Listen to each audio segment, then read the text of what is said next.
Hello everyone, welcome back to another video. Today, I'm just gonna be playing on the Hive and just talking. I'ma be honest, I had no real plans for this video today, but I just kind of wanted to get a video out because you know what, I'm at least somewhat trying to be consistent, okay? I'm at least trying. You guys can't blame me for that much.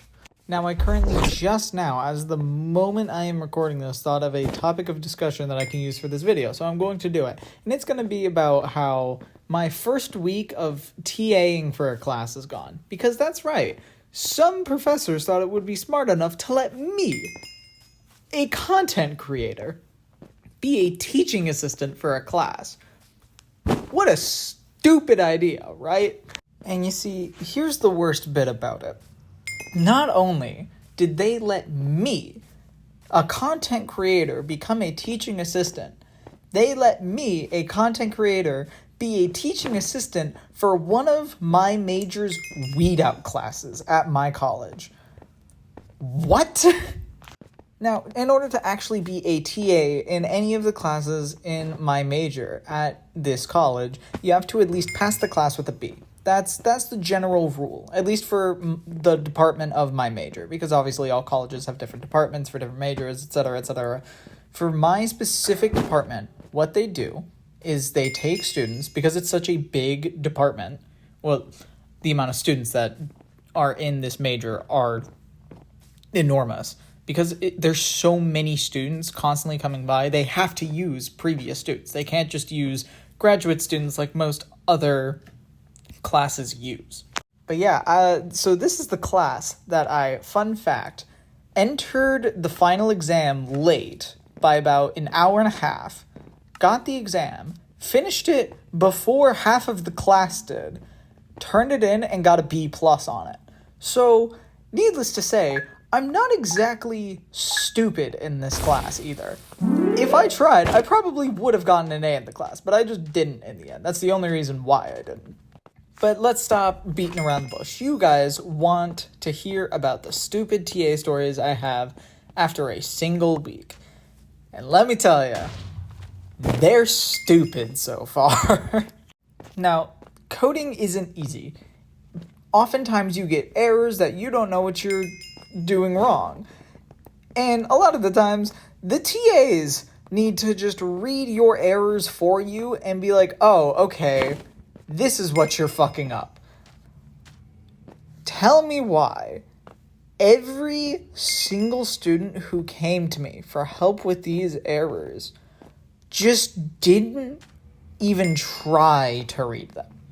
Let me bring up one specific example. There was a student who came to me, and one of the errors that he had was they were looking for a specific, what's called a method. A method is just a bit of code that's in a file that executes and does X thing.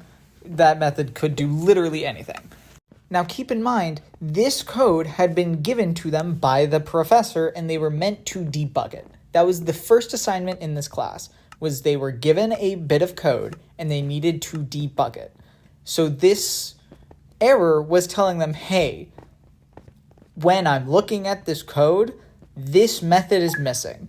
And you would think, oh, maybe if I'm looking at this and it's saying that this error is looking for this method, but it's not in my code, maybe I should add this method in my code. No, they didn't think that. They instead went, there's literally nothing I can do about this. I'm going to spend 20 minutes crying over this, and then I'm going to go to a TA and tell you that I've tried everything. And when they came to me, and I read the error, I just went, oh, you just don't have the method you need. And they're like, well, what do you mean I don't have the method I need? I copied it right from the professor. I'm like, yes, you copied it from the professor like you were supposed to, but you haven't debugged it like you're supposed to. If you did, you wouldn't be in this room. So basically, students are already starting off just not knowing what the fuck they're doing. And that on its own, I can kind of give them a pass since they just started. But then there's the worst one. You see, sometimes coding programs don't like staying open that long, because when they're open very long, they just throw some errors up and are like, oh, I don't like any of this existing. Because, sometimes you need to restart. Because obviously you do sometimes.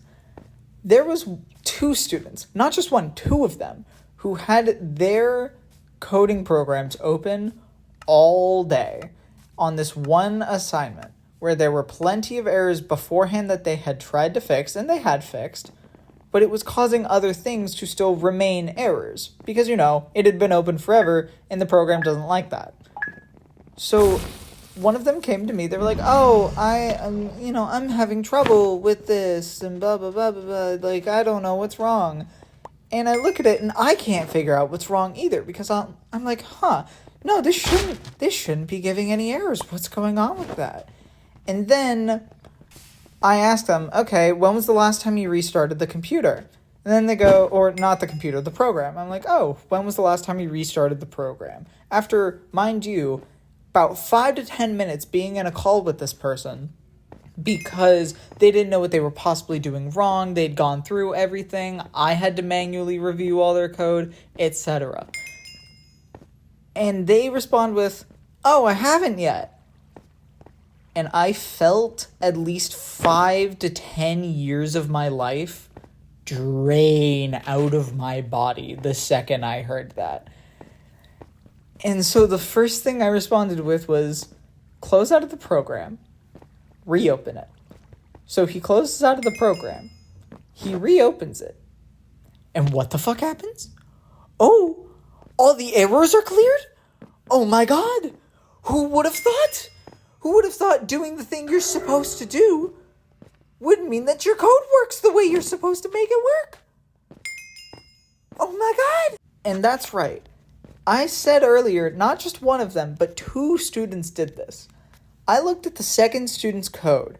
I saw the exact same things were showing up as errors in their code.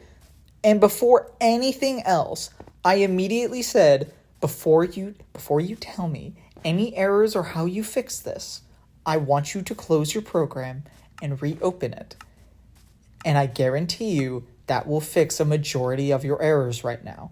They proceeded to do that, and all of their errors were fixed right away. Literally all of them.